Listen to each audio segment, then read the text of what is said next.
what we were talking about in class as far as how to um, basically drag your images that were on your camera into a folder, right? So this little guy, this little icon is actually the card that was in my camera here, right? We open it up and we see that has a folder with 586 images into it. We open that up further and it will populate those images there. I have an external hooked up to my computer, and what you'll see here is basically I have one main folder with the photos, and what we talked about is a couple different options in there. And we're going to create a new folder. So this is a commercial shoot. This was for some headshots.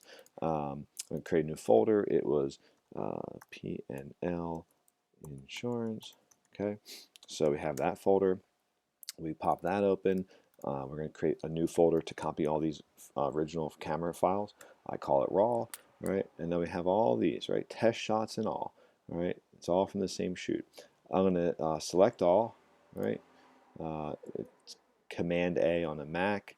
I believe Control A on the Windows machine. We're just going to click and we're going to drag that over right to the folder. Okay, you're going to see it's going to populate how long it's going to take, and if you wanted to, you can go through and see, some of the images in here, and these will all copy into this folder. Right. To give you an idea of what we did before, let's take a look at, let's say, a wedding here, right? So we have, let's say, something kind of recent. Um, so in this guy, right, we have the raw folders no longer here. I already went through those, right? Remember, that's the whole set of images that we take in our camera, test shots, blurry ones, and then the one-star images are basically the ones that we cull through, that we weed through, and I got that down to about 752. So I assume I probably photographed maybe about 1,500 images, and then the proofs, right, are what the clients actually sees, right? And you'll see that, and they end up being able to view 238 items, right?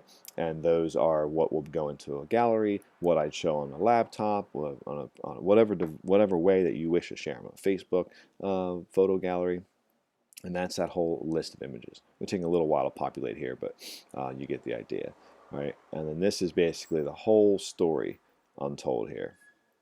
Okay, and then um, from there, sometimes those will actually turn into, in this case, I edited a couple that I actually shared with the client before they got their whole proofs. It was a proposal, so in this case, they're very excited. And so just a couple days after the actual proposal itself, I shared a couple images with the client. So basically, they could share with their families. To pull up just a couple, you'll see that these aren't fully edited here, right? So these flyaway hairs on an edited image, I would clean up a little bit just to be a little less distracting, right?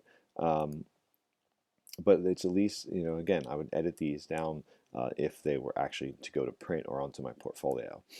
But as far as like a quick, hey, we were super excited, we want to see some images, then that's essentially what that was. Here's a good example talking about the fall off of the background, right? So this is just all the foliage that we see in the other images, but I'm focused solely on her face, and you can see how it falls off here, right? It also falls off pretty close. This wine glass right here isn't far away from her arms, nor is the bottle. I'm sorry, the bottle holder or the other glass. But you can see, because the focus is right on her face, that the everything else falls off pretty quick, right? The shoulders in focus because it's kind of on the same plane as her face, but her arms down here are out of focus. Even the ring, because it pops out a little bit, is out of focus. So you can see how quickly that focus can fall off.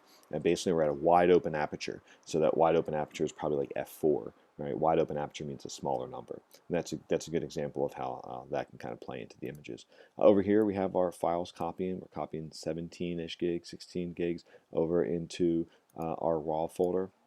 And once that's done, then we'll go through and we'll weed out the bad ones. But at least wanted to show you what we do upon finishing the shoot and then putting it into the computer and how we do that. Hope that helps.